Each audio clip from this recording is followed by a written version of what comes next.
Hello everyone. So I have a few people in my very close circle who have knee problems, and I thought I would spend a few minutes talking about a few yoga moves that are good for people with knee problems. So don't mind me sitting here at this point. I did have my share of knee problems, but uh, I'm over it, and I'm trying to help others with this. So I think there are a lot of things, a lot of muscles and joints that are related to each other, from oblique and from lower back, your lumbar, your hips, that can all affect your hip mobility. So I'm gonna uh, try to help you explore, see your range of mobility, all of those areas. So I'm just gonna start and hope, I'm assuming that you have bad knees, but I'm assuming also that if you lie on the ground, you can get up. So I'll start with this particular one. So this is sort of a cat-cow, but cat-cow is difficult for people who have knee problems. Who can't stand on their knees. So you can start by lying down on the ground, and you arch your back in a way that you can reach your hand through it. And you try from both sides to see if you feel like one side is more open than the other. So you arch like you do in the cow, and then you curve like you do in the cat. And you try this a little bit to see the range of motion in your lumbar and lower thoracic vertebrae. So this is a good way to start. The next thing you can do is lift one leg and basically play with your toes to see how tight or open your hamstring is.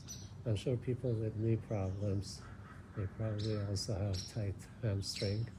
And especially people who can't bend their knees, they feel like, why would I be doing this? I have no problem stretching my leg, but opening your hamstring really helps with the knee mobility. So you can kind of play around, test your hamstring, test your ankle, go back and forth a little bit, while the other leg is on the ground. Make sure your hip is on the ground. If you can't do this, just bend your knee a little bit, and then try on the other side. Same thing. And then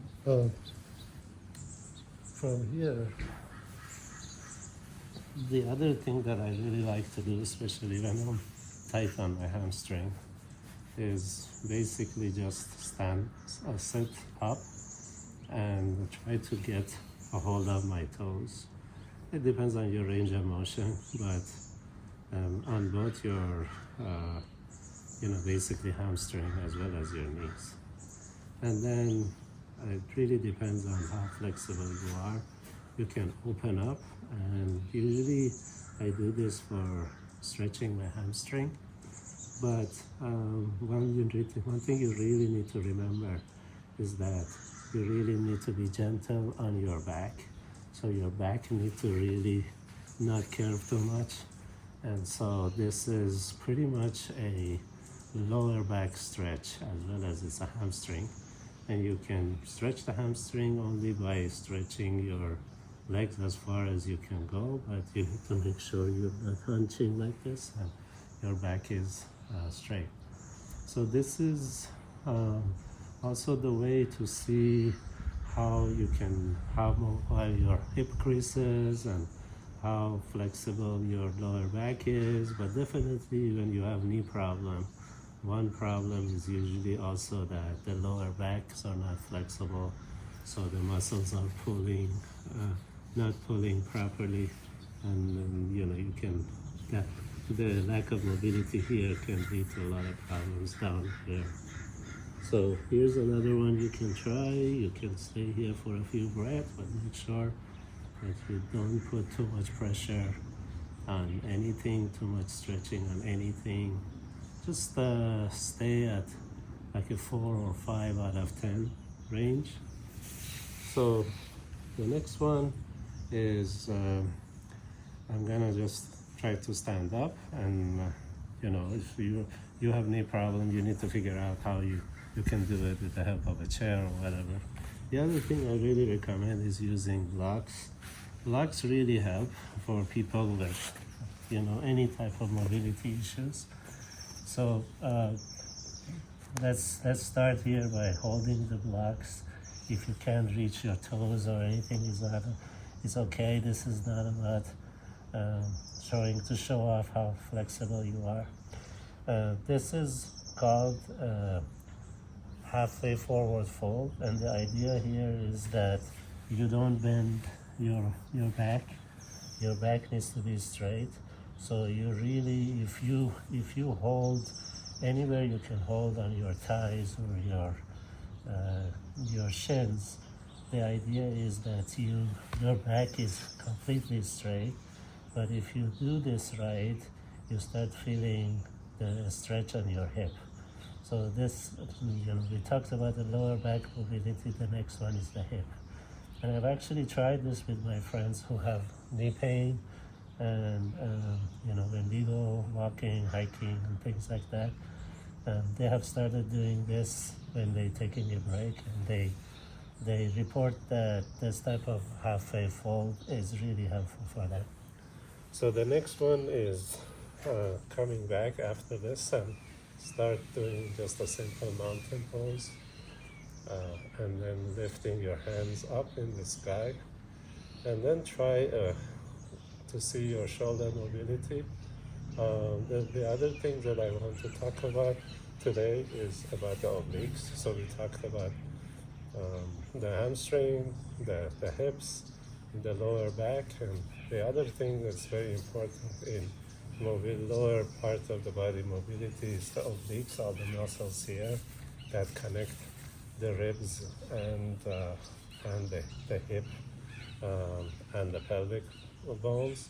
So let's start talking about this, as well as the upper body, shoulders and stuff. So you will see that even if you have knee pain and you think you don't need to do this type of thing, overall, if you try all the other muscles that are not hurting, you will feel a lot better. So from a mountain pose, basically, you can start raising your arms, and in a basically 11 shape or an I shape. Then you go on a Y, and then you go on a W, and then back to I, Y, W. The other thing that I like to do is I can go basically like this with a twist, and this will, you can gauge your range of mobility and your lumbar spine. And don't go too hard, and we don't want you to end up with a back pain from here. So however you want to go, this far or farther or all the way, that's up to you. So you can try this, you can come back down to halfway fold, back up, do the I, Y, W's, and then from here, the thing that I really like to do for hamstring is called pyramid. So with pyramid, I suggest you use your blocks, put it down, bring down, however you want, but this is more for advanced people. So I recommend this for this position. The back foot can be 45 degrees, or it can be like this. And then the front is straight. Usually most of the stretch is on the front hamstring, but with exercise, you can practice, you can find how to stretch your back foot calf. And if you want to add more, you can start bending your knee first, bring your front hip back a little bit, and then stretch your back knee from the bend position up, and then you start getting a really good stretch in the back foot as well. So you can come from here to your halfway fold, change foot, do the same thing, and that's pretty much it. From here, if you want, there's another stretch for lower back that I really like, and that is called forward straddle forward forward. So it's basically like this. So now your feet are on two sides of the mat, parallel to the edges of the mat. You use your blocks, and you can open up as far as you want or not. I suggest you be very careful here. The most important cue is that your back is straight. It's not like this, it's not like this, it's not a cat-cow thing. It's really straight. And then you can kind of play around depending on how you're feeling your knees and your feet. And you can basically get a stretch in your groins as well. So I hope this helps, and we'll see you next time in other videos.